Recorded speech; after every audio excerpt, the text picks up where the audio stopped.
Now, words of Satprem from Adventure of Consciousness.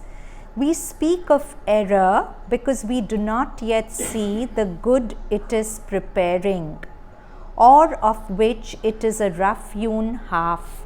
We feel things are wrong because we don't see the good that the wrong is preparing for. We speak of falsehood because we have not had enough time to see the lotus blossom out of the mud. The lotus is a very interesting flower. Sri Aurobindo's symbol is also the lotus, na? So is mother's.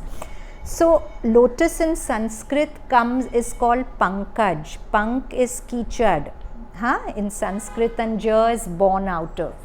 So the beauty that is born out of dirt. So if you just see the dirt and there's no lotus inside, you'll write off the dirt.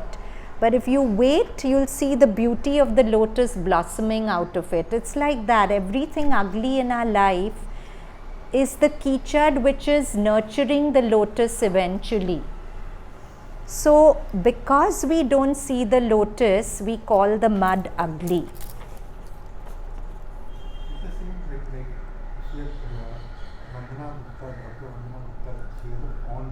Yes. That pond is full of muck. Yes. The lotus which blooms over there is so beautiful.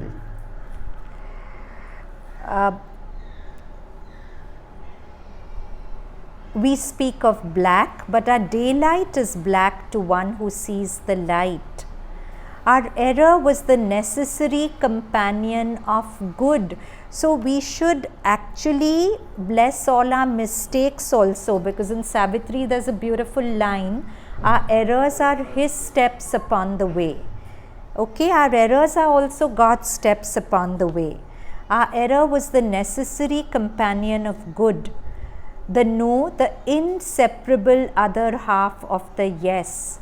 White and black and all the colors of the rainbow were the varied forms of a single light which gradually uncovers itself. There are no opposites, only complementaries. The whole story of the ascent of consciousness is that of an unsealing of vision, the passage from a linear and contradictory consciousness to a global consciousness. The whole story of ascent, rising of consciousness, is an unsealing of vision.